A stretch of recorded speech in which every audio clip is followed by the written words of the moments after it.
കർണാടകത്തിൽ ഒരു ചെറിയ ഇടവേളയ്ക്ക് ശേഷം നേതൃമാറ്റം വീണ്ടും സജീവ ചർച്ചയായി വരുന്നു. സിദ്ധരാമയ്യ മുഖ്യമന്ത്രി സ്ഥാനം ഒഴിഞ്ഞുകൊണ്ട് DK ശിവകുമാർ മാർച്ചിൽ മുഖ്യമന്ത്രിയായി അധികാരമേൽക്കുമെന്ന് കോൺഗ്രസിൻ്റെ MLA-മാരും MP-മാരും ചില മന്ത്രിമാരും പരസ്യമായി പറഞ്ഞതോടെ സിദ്ധരാമയ്യ ഇടപെട്ടിരിക്കുന്നു. അദ്ദേഹം പറയുന്നത് ഹൈക്കമാൻഡ് പറയുന്നത് എന്തായാലും താൻ തീരുമാനിക്കും എന്നാണ്.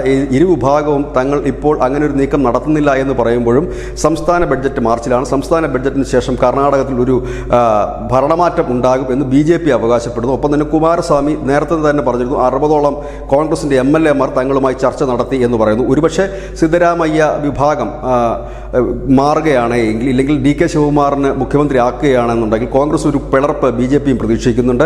കർണാടകത്തിൽ ഇതുപോലെയുള്ള കാലുമാറ്റങ്ങളിലൂടെയാണ് പലപ്പോഴും BJP അധികാരത്തിൽ എത്തിയിട്ടുള്ളത്. ഏതായാലും അത്തരമൊരു നീക്കം ഒരു ഇടവേളയ്ക്ക് ശേഷം വീണ്ടും കർണാടകത്തിലേക്ക് അരങ്ങേറുന്നു എന്നുള്ളതാണ്. മാർച്ചാണ് ഒരു ഡെഡ് ലൈനായിട്ട് DK ശിവകുമാറിൻ്റെ പക്ഷം മുൻപോട്ട് വെച്ചിരിക്കുന്നത്. അത് പരസ്യമായതോടുകൂടിയാണ് ഇപ്പോൾ സിദ്ധരാമയ്യ മന്ത്രിമാർക്ക് കർശന നിർദ്ദേശം നൽകിയിരിക്കുന്നു.